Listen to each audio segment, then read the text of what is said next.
And so, siguro po, ito rin sa buhay natin, let us try to be pointers for Christ. And let us point to Christ, not to ourselves. Amen? Makita po natin, hindi lang po yung prophetic function ni St. John, but his prophetic message. What is the message of St. John? Prepare the way of the Lord. Make the ground level. Straighten the crooked ways. Patagin ang mga burol, ang mga bundok. He was not repairing to the landscape outside us. He was repairing to the landscape inside our hearts. Ito palang puso natin, marami palang burol yan. Marami palang bundok yan. Marami pala yung mga hill na dapat patagin. Bundok ng kayabangan, bundok ng galit, bundok ng blind ambition, of cheating, of lying, of crookedness. Yan palang bundok na binabanggit na yan, wala sa labas. Ito pala'y nasa ating kalooban. Amen? Well, St. John was poetically using the image of the road. So that, alam po kasi niya, the more hazards you remove from the road, the easier the travel will be. Alin po, nung unang panahon po, pag nagtatravel ako rito mula Lokban, papunta rito sa Manila, aabutin kami ng 5 oras, 6 na oras. Ngayon po, 3 oras na lang, minsan 4 na oras. Kasi natatanggal yung mga bara. Bakit po dito sa EDSA napaka-traffic? Kasi maraming mga bus na nakahara. Bus talaga na nasa gitna po talaga. At yung mga jeep naman, kung magbababa sa gitna. Wala akong disiplina. Kaya nga ako ang bagal-bagal.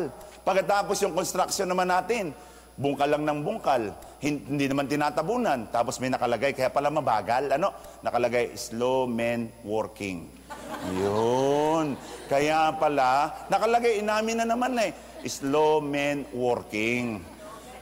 Kaya po, siguro, sa buhay din natin, kadalasan, St. John was referring to the road example. If we either impede or encourage God's entrance into our lives. So St. John was calling for a change. Lagi na natin binabanggit niyang pagbabago. Well, nabago po ba ang ating lipunan? Sagot po kayo, nabago po ba ang ating lipunan? Natanggal po ba ang graft and corruption? Natanggal po ba ang massacre? Natanggal po ba ang senseless killings? Natanggal po ba ang kahirapan sa ating bansa? Well, we reformed the structure, but we never reformed the heart. Palagay ko po yung puso ng tao ang dapat baguhin nating lahat. The people must be changed, not the structure, not the constitution, but the heart of the people. Alin na po nabago sa atin? Ayan, tingnan na lang po natin ngayon yung panlabas natin. Nabago ang kulay ng buhok natin, yung itim, naging kulay burgundy. Ayan. Yung puting buhok, naging itim. Yung itim na mukha, naging puti. Yung puti, naging itim. Well, talagang, ang Panginoon talagang minsan ay magugulo sa atin. Naalala ko tuloy yung isang tao na humingi sa Panginoon ng mahabang buhay. At sabi, sige, pagkakalooban kita ng mahaba-haba pang buhay. Anong ginawa nung tao? Nagpa-no sleep, nagpa-facelifting, nabago. Hindi na nadala ng chinchansu, hindi na. So, Lina, hindi na rin nadala. Ng Lysol, hindi na rin nadala. So, ano po ang nangyari? Pina-facelifting. Kaya nga, nangarap siya ng mahabang buhay, namatay siya. Sabi, Panginoon, akala ko po ba mahabang buhay ko? Ay, ikaw ba yan? Hindi kita namukhaan.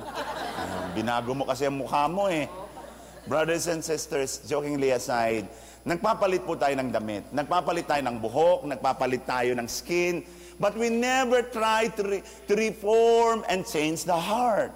Palagay ko po kung ang puso ng tao ang ating pong babaguhin, palagay ko po ang ating bansa magbabago. Kaya nga po, ito po ang hinihingi sa atin ni St. John. He is calling for metanoia. He is calling for a change of the heart, a change of lifestyle, a change of orientation. Kaya nga napakamahalaga po yung tinig niya, na tinig ng pagbabago. Kaya nga mulit-muling tinatanong ko, dumating na nga ba ang Panginoon sa buhay natin? Has Jesus arrived into your life? Mababalutan tayo ng mga dekorasyon, maaaring nababalutan tayo ng mga material na paghahanda. Pero sana po wag nating kalimutan yung paghahanda, the landscape not outside us, but the landscape inside our hearts. Tatlong bagay po. Number one, lahat po tayo nagkakamali. Amen? Pati pari nagkakasala, nagkakamali. Amen? Talagang lakas ng amen ng iba. Pati pari nagkakasala at nagkakamali. Amen? Yan. Totoo po yan. Pero lahat po tayo nagkakasala. Pero ano pong dapat natin gawin to reform? Number one, admit that there's something wrong with you.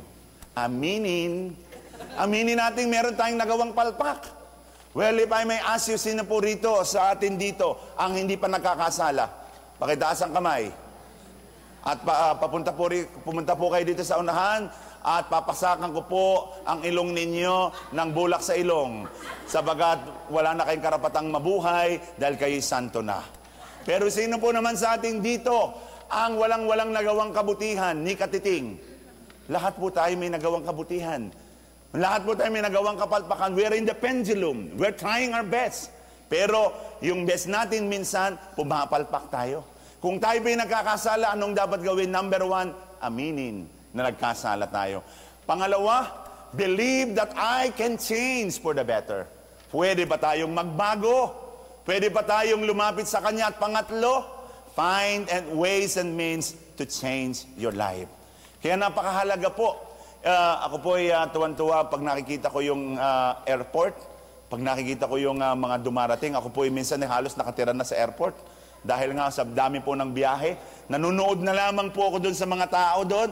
At nakikita ko yung pag nagyakapan yung magsyota, talagang parang mga tawag dito, tuko na ayaw nang bumitaw. Meron din naman ako makikitang mga mag-asawa na matagal na hindi nagkita, galing sa Saudi o galing saan, o kaya yung mga anak, pag napit sa daddy, "Daddy, I miss you, duty free." Yun pala. Pero, it's nice to come home. Di po ba? There is no better place than going home. Dear brothers and sisters, Advent is a call to go home. Go home to your Father. Go home to Jesus. Go home to the kingdom of God. Umuwi na po tayo. Napakasarap po na kapiling natin ang ating Ama. At sa Paskong ito, magi po sanang makabuluhan yung Pasko. Number one, find quality with your God. Second, find quality time with your loved ones. And then, maganda po siguro, ulinigin natin ang tinig ni San Juan Bautista. Pagbabago, at magsisimula ang pagbabago sa pagsisisi, sa pagkukumpisal. Maganda po sa Paskong ito, try to be a gift. Pangalan ni Juan, alam niyo ibig sabihin ng Juan? God's greatest gift. It is a gift. Ikaw ay dapat maging regalo. Huwag na po niyo akong regaluhan sa Pasko. Ano po? Pero kung gusto rin po naman nyo, ang size ko po sa Lacoste ay size 6. Yung sa rubber shoes po, size 12 pagka rubber shoes. Pagka leather shoes naman po, 11.5. Pag yung regular po, yung gusto nyo slim fit, extra large lang. Yan. Pero wag na po. Ang pinakamakalaga pong gawin natin, ang pinakang the best na regalo, ay regalo po ng ating pag-ibig, pagmamahal, pag-uunawaan at pagbibigayan. Make this Christmas a very meaningful celebration by praying together, going back to the Father. Let's go home to the Father. The Father is waiting for you. The Father is waiting for your love and your embrace. Sana po maging maligaya talaga ang ating Pasko. Maligayang Pasko at maligo kayo sa bagong taon. Amen. In the name of the Father, Son, the Holy Spirit. Amen.